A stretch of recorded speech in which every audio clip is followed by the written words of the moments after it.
It's 5 months to that very important elections in Anambra State. Anambra State election is important in several ways because it is just about the elections that would determine so many things. Many persons think that because that state is the home state of Peter Obi, and Peter Obi being a top contender in the 2027 elections, it will determine how strong his popularity is or has waned, or better still, how important is other parties or maybe other opposition parties, how strong they are in terms of waging the fight against the all-important and interesting All Progressives Grand Alliance, who have held sway since some 10 years now or even more. We have with us live via the phone Alex Emeka Ejindu, who is on the ground in Anambra State, to give us an update on the build-up to the 2025 gubernatorial elections that is billed for November. Good morning, good to have you. Good morning, Nigeria. How do you do, sir? I'm fine. We thank God for everything.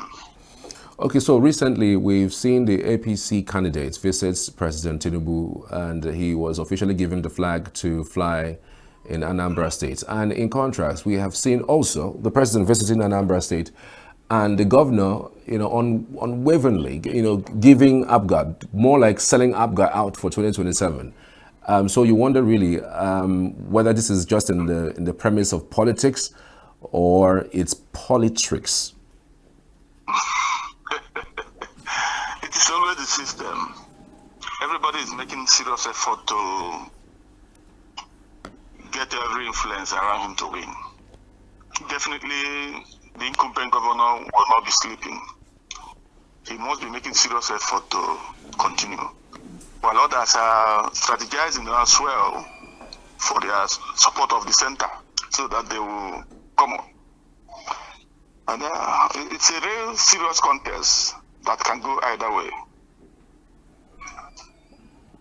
But, with what we have seen, I mean, you would have said, Anambra with Ukachukwu going to the president, and the president would have just said, you know what, I have a friend in Soludo, and we have agreed that he's going to bring APGA on board to support me in 2027. You can just sheath your sword and then just go and sleep. I can bankroll whatever you have paid. Don't you think that would have been a better thing rather than accepting the support that APGA would give to the president in 2027 and then turning around to say, go ahead, go and grab Anambra for me? You can't do anti-party in the open. If you have any secret arrangement, it should be made secret. But for politicking, for political contest, you can come out to declare your own party irrelevant, that they won't come up. They are in the contest to win. Whatever arrangement you have with anybody should not be made known, because if you can't declare yourself that you're working against your party, it's not possible. So, but do you think that secret arrangement has been made with what you have seen? No, it's done. It's not done in the open. No, I'm asking I'm asking your opinion. Do you think that secret arrangement has been made? You cannot say for sure, because I was not there when they had the discussions. We are assuming that he is giving Soludo support, but that cannot. It cannot be made open. We don't know. I was not part of their discussion. But Soludo is making effort to gather support of everybody, including the center. And that's how politics is done. You don't sleep in a fight. You work hard in a fight to win. Right. Anambra State's governor, Chief Chukwuma Soludo, did some announcements that some persons are saying that it wasn't in the intentment of the founding members of APGA. Chekwa Sokori has spoken against that particular endorsement. Do you think there are other prominent people within the APGA fold who are angry with what he has done, and how would that affect him in the elections? Sincerely, this is politics. Politics is interest. If you don't cover my interest, I won't stand by you. Politics is interest. Chekwa Okorie was founder of APUGA, one of the founders of APUGA. He has led APUGA severally, and he's no longer in contention. He is no longer in support of APUGA. I think he has his party, either APC or what. Everybody pursues his interests. You cannot just wave anything like that. Everybody is strategizing to be relevant in what is going on. Right. So, with what you have seen, and with members of APGA, do you think that they're excited and happy about that move? Anybody that is in political business, fully in politics, will expect the good, the bad, and the ugly. You can always expect to win. You work hard to win. Even if you don't win, you lose happily because you made your contribution. Nothing is impossible in politics. If anything comes, you pick it. But all the time, just do your work. Make your effort. Cover every ground. Bring in any instrument to help you. If it doesn't work, you go home. Don't kill yourself. But they are working very hard. There is a strong hope for the incumbent. He has strong hope because he has everything in his disposal to win the election. But he must not win. The others are making their own effort too. It can go either way. But November, we still have about 128 days today for the election, and anything can happen. It can go either way. Nobody is fully sure of 100% that he's going to win. Nobody, no single soul. Are you sure nobody is fully sure of how it's going to go? We've heard the governor severally say that there is no opposition, effectively saying that let them go and gain more grounds. They won all the local government areas in the last election, so you would think that they would also want to do that with more numbers this time. If you were in his shoe, you have the same position. You will always give impression there's no contest, so that people will have a strong hope that you are winning, goes into victory. But whatever the case may be, it is politics. You don't just relax and give hope that your opponent will win. You are foot soldiers will run away now. You must encourage them to stay by you while you pursue the cause.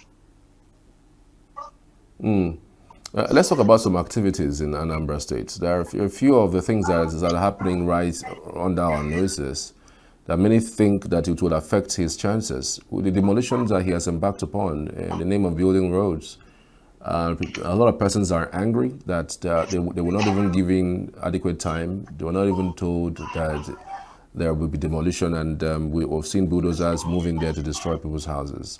How much of that do you think would affect him? I'm not campaigning for him, but I believe before the demolition takes place, you give notices and give warnings upon warnings before demolition takes place. I'm not campaigning for him, but all I know is that people should be careful. If you are giving notice to move your property, you comply, and then for compensation or whatever. You don't just stop government from pursuing its objective. Government must carry on with its duty, whether people support or not. He gave them warning. I believe he gave them notices, that kind of thing. I was not part of it. I've not been part of this government. But all I know is that naturally he will give notice and give them warning upon warning for them to do the needful. At the end of the day, the government carries its duties to its fulfillment. I mean, we know that the prominent billionaire house was affected. In fact, he said that there was nothing of such. There was no warning at all that was sent to him, that all he wanted is just to move his vehicle since it has happened this way. I mean, For somebody of that status to say that there was no warning giving, you would think that at least by and large, no matter what, as someone who is a prominent person of the society, you would be able to inform the person in order to carry that demolition if it is necessary. The government has procedure. Government has procedure. It doesn't run in vacuum. There's no way you can just jump into destruction without notices. I don't know. I'm not part of it, but all I know, naturally, there must be notification. 1 month, 2 months, 3 month notice. After then, you give another warning before you begin action. Or if it is not done that way, it is wrong. I'm not part of the system, so all I know, naturally, things are done. Everything has process. We know of this flood that's going on. The flood is wreaking havoc in Anambra State, and I'm wondering really what the governor is doing regarding that. You know, Anambra is erosion-prone areas. Obosi, Alo, Agolo, Nanka, they're all erosion-prone areas. So, Obosi's own was, one part of it has been handled completely well around Ogama area. Then the one around Uro towards Owelaja is still in process. If he's handling all of them simultaneously, if he's handling all of them at the same time, he will complete some may not be completed before the heavy rain. Those are efforts you make in governance. He is doing well in that area. I will give him that. I will commend him for that. So it's unfortunate. Others, some people are affected by the flood because of the heavy rain that is prevalent now. But I don't know. My area is still in the process. If you go towards the rail work is still going on towards the Owelaja Obosi. The flood may be affecting it, but that's, you do erosion even during the rain so that you know where the direction of the flood. So it's normal. So is his government actively and adequately taking care of those who have lost properties, who have also lost their livelihood? It is good they consider people's losses now. It's natural. This is government. You don't throw people to the street and expect them to be happy. It is natural. He will definitely call them to see how he can help their situation. Okay, so let's talk about politics in its true sense of it. We are looking at a potential election that will make or mar the influence of Peter Obi, because again, the presidential election, if there's anything that he taught us, I mean, Anambra gave him 97% of the vote, meaning that every other political party or candidate scored just around 3%. You know, they shared 3%. How do you think this election would go, especially that a Labour Party is involved actively in this local gubernatorial election? Do you think it will play any role in diminishing or maybe improving the popularity of Peter Obi in the 2027 elections? You know, Labour Party is the major opponent of the incumbent. As long as election in Anambra is concerned, Labour Party is the major opponent. Except if the other party is planning something else. Why do you say they are the major? I mean, why not APC or any other party? You have just said that they voted Peter Obi 97%. Okay, yeah, that's at the presidential election. The influence of Obi is overwhelming, especially in the southeast and south-south. The influence of Obi is a political leader. He's a leader. He's loved by all. He's careful. leader, a leader that carries the masses along. He is a masses-driven man. He doesn't play. He's a selfless man in terms of leadership. So his influence is overwhelming. He's always a very serious. He's loved by everybody, including the governor himself, despite all these pretenses. Obi has influence, and he will make a lot of issues. But remember that the governorship is not the same thing as a presidential election.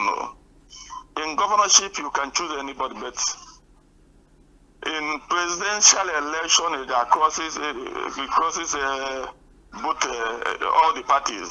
In the last election, Labour voted for B, Apuga voted for B, APC voted for B, including PDP.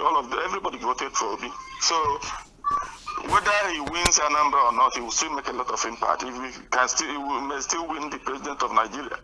But all I know that his influences count seriously in this election. It will count. Chief Dr. George Moore will make a lot of. He will go very far in this election. If not winning the election, he will go very, very far. People, it's wonderful in this environment. I can imagine the campaigns have not even started, and we are seeing some adrenaline popping in that zone.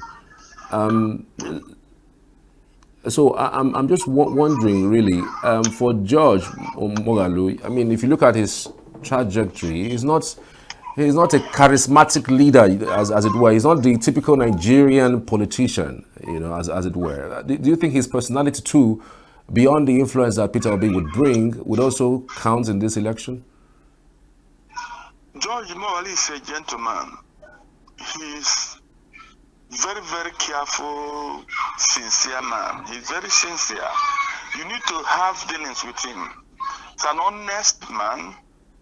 He's a kind of P2B man. He's a kind of OT man. Labour is Labour. Labour is out there for the masses. George will be there for the masses. And people he has been in politics for a long time, and people know that. Our people know who George is. And even the other contenders know his worth and his strength. He most likely going to win this election if the incumbent doesn't close a lot of these gaps. George will do very, very well in this election. He's a gentleman, he's a popular man, very fine, sincere man. He will do very well, I believe that. Do you also see a situation where there's some sort of alliance? Because we almost always see these alliances play out, build up to major elections like the presidential election or even the gubernatorial election, where some parties, just collapse their structure on either the opposition party or incumbents. Do you see that playing out in this particular elections coming up? If there will be alliance for any candidate, it could have been started happening by now. The election is less than 200 days today. So if there is alliance, they don't wait till voting day before the alliance starts. So I don't think there is any arrangement for alliance. But it can happen with the other small parties, not these three major parties. APGA, Labour Party, APC. Even in PDP, there won't be alliance between these three parties. But the PDP is, I don't know his dying part. But all I know, these three major parties, I don't think there will be alliance with anybody stepping down for the other. No, I don't think so. They are strong men that can pull these things, can make the difference. You have completely ruled out PDP in this particular election by mentioning just three political parties that you feel that the top contenders. Why so? Is PDP out of your list completely? Why did you rule them out? The leadership of PDP allowed a stooge and a strong man in the PDP, the FCT governor, to destroy the system. They allowed him they didn't take proactive measures to make sure one man doesn't owe the entire party in the whole federation. They allowed the crisis to destroy them. So I don't think it has permitted in all states.